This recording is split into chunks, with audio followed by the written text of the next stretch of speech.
Good afternoon and welcome to Grace Lutheran Church. Pastor Stecker here as we continue our Bible study on Mere Christianity. Today we will cover hot topics such as forgiveness, the death penalty, fighting in wars, the great sin, and the proper role of feelings within Christianity. This will cover chapters 7, 8, and 9 in Book 3. I hope you enjoy.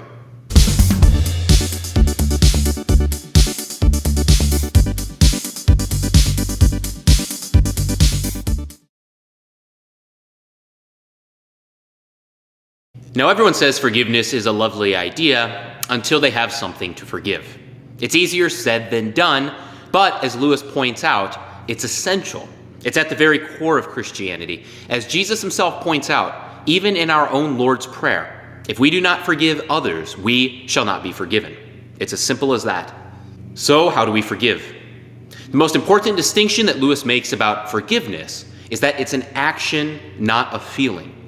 To help explain this, he uses the example of loving our neighbor, pointing out that the command to love your neighbor is not a command to feel fondly about your neighbor, but to act in a loving way despite your feelings.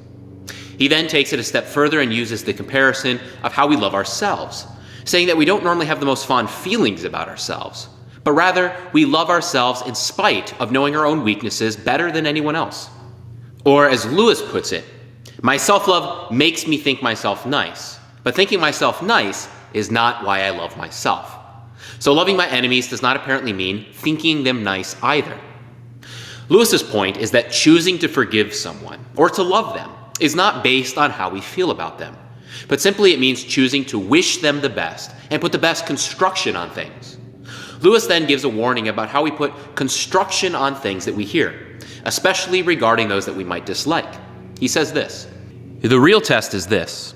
Suppose one reads a story of filthy atrocities in the paper. Then suppose that something turns up suggesting that the story might not be quite true, or not quite so bad as it was made out. Is one's first feeling, thank God, even they aren't quite so bad as that? Or is it a feeling of disappointment, and even a determination to cling to the first story for the sheer pleasure of thinking your enemies as bad as possible? If it is the second, then it is, I am afraid, the first step in a process which, if followed to the end, will make us into devils. Next, Lewis gets into the issue of capital punishment, or how we punish wrong actions in a society, particularly regarding the death penalty. Here he makes an important point, showing that loving someone and also punishing them can and do go hand in hand. In fact, it is necessary that it does. In other words, forgiving and loving your neighbor doesn't mean you simply ignore proper discipline and punishment for actions. Rather, it means you allow the discipline and punishment in such a way that you still wish them to find inner healing for their soul. He puts it this way: now a step further. Does loving your enemy mean not punishing him? No.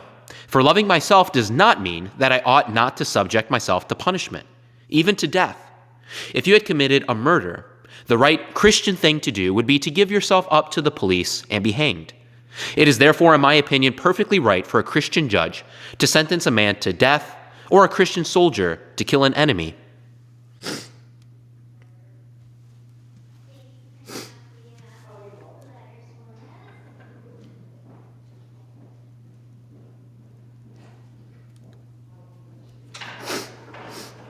Hello, beautiful.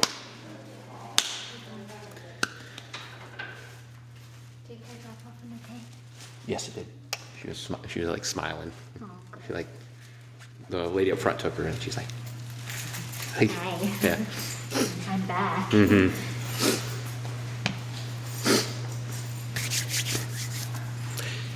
Now, I understand that this can sometimes be a debated issue in Christendom.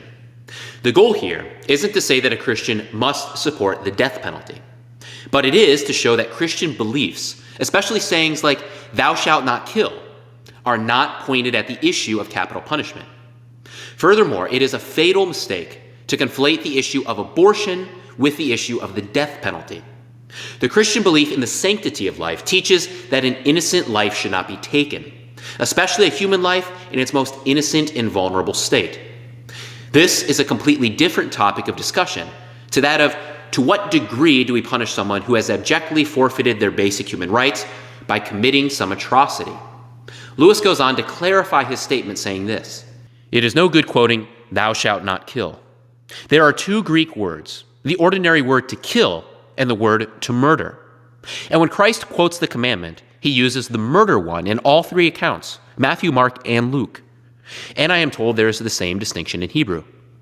All killing is not murder, any more than all sexual intercourse is adultery. When soldiers came to St. John the Baptist asking what to do, he never remotely suggested that they ought to leave the army. Nor did Christ when he met a Roman sergeant major, what they called a centurion. The idea of the knight, the Christian in arms for the defense of a good cause, is one of the great Christian ideas. War is a dreadful thing, and I can respect an honest pacifist, though I think he is entirely mistaken. What I cannot understand is the sort of semi-pacifism you get nowadays, which gives people the idea that though you have to fight, you ought to do it with a long face, as if you were ashamed of it. It is that feeling that robs lots of magnificent young Christians in the service of something they have a right to, something which is the natural accompaniment of courage, a kind of gaiety and wholeheartedness. Lewis finally completes this topic by imagining what it would have been like if he and an enemy German soldier would have killed each other simultaneously in the war, and he did fight in World War I. Both, therefore, fulfilling their vocational duty as a soldier. Lewis responds by saying he imagines that neither would have any resentment after death and would possibly even have laughed at it. So, where does this leave us? It should leave anyone who is a soldier with a fresh perspective. To kill in war is not the same as to murder. For example, mere chapters after God tells the Israelites not to murder, he then orders them to go to war and to kill. Now, either God is completely confused, or there is an important and blatant difference in the mind of God. To murder is to take a life out of hate and malice. To kill may be to fulfill a duty that has been put on someone by their role as, say, a police officer, soldier, or a defender of a house.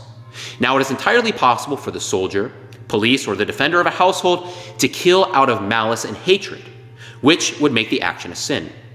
But that is not necessarily the case.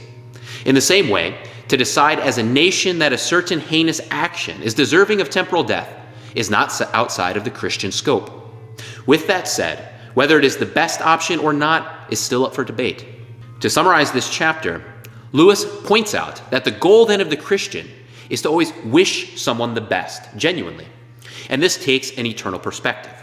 This is why a soldier can go to battle against an enemy soldier, both attempting to fulfill their duty, and both can still wish for victory on the field while wishing that God have eternal mercy on all that are involved. This is how the two soldiers can laugh about the thing afterwards. In the same way, here in America, the phrase, "May God have mercy on your soul," has always accompanied the execution. We can both say, "I wish you eternal joy, but the punishment demanded is such." Lewis then goes on to give his final words on what loving your neighbor really means. I admit that this means loving people who have nothing lovable about them. But then, has oneself anything lovable about it? You love it simply because it is yourself.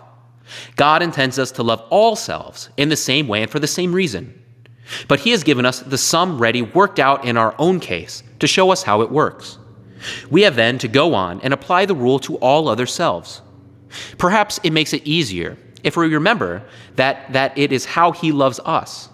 Not for any nice, attractive qualities we think we have, but just because we are the thing called selves. For really, there is nothing else in us to love. Creatures like us who actually find hatred such a pleasure that to give it up is like giving up beer or tobacco.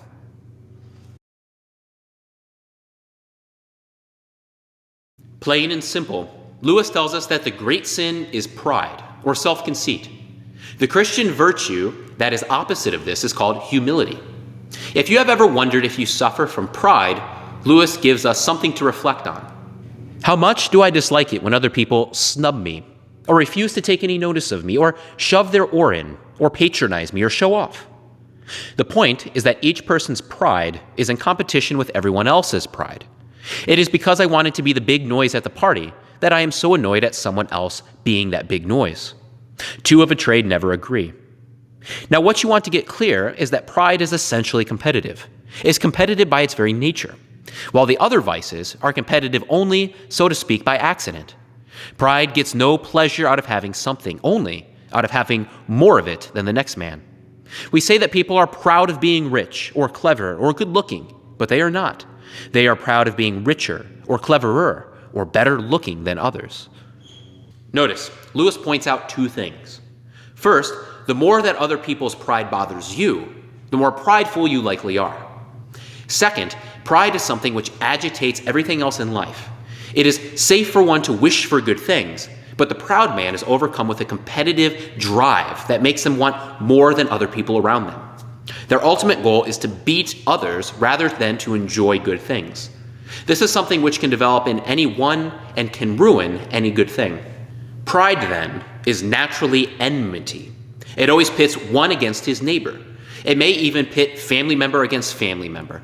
But the greatest worry and danger is that it ultimately pits man against God. Lewis makes the following point. In God, you come up against something which is in every respect immeasurably superior to yourself. Unless you know God as that, and therefore know yourself as nothing in comparison, you do not know God at all. As long as you are proud, you cannot know God. A proud man is always looking down on things and people. And of course, as long as you are looking down, you cannot see something that is above you. This is why the danger of pride is so potent for Christians. For someone can attempt to look very Christian on the surface, but all the while they really are thinking of how good of a man or a woman that they must be before God. Their good works actually lead them to pride. Or as Lewis puts it, they pay a penny worth of imaginary humility to get out of it a pound's worth of pride towards their fellow man. Lastly, the greatest danger is that the devil will often help us to get better at some of our vices in order to sneak in the great spiritual sin of pride. For example, many men have overcome cowardice or lust or bad tempers by thinking that it is merely beneath them, that they are better than that. Lewis warns that the devil will often help us overcome the vices if it leads to spiritual pride, for spiritual pride is much more dangerous. Lewis summarizes this danger in this way. The devil laughs. He is perfectly content to see you becoming chaste and brave and self-controlled, provided, all the time, he is setting up in you the dictatorship of pride, just as he would be quite content to see your chilblains cured if he was allowed in return to give you cancer. For pride is spiritual cancer. It eats up the very possibility of love or contentment or even common sense. Earlier in our study, we looked at the 4 cardinal virtues. Lewis now notes the 3 theological virtues, namely faith, hope, and charity. We will deal with faith next week, and we have partially already dealt with charity in chapter 7. But in this chapter, we will make a few final distinctions on our understanding of charity. First, charity is often understood as donating to those in need. While this is a central part of what Christian charity is, it is not the entire picture. Being charitable, similar to our conversation in chapter 12, is about doing our best to do right by those around us, those that we naturally enjoy and those that we do not. Importantly, Lewis also points out that a natural liking of some people more than others is not a sin. But this is where charity comes in.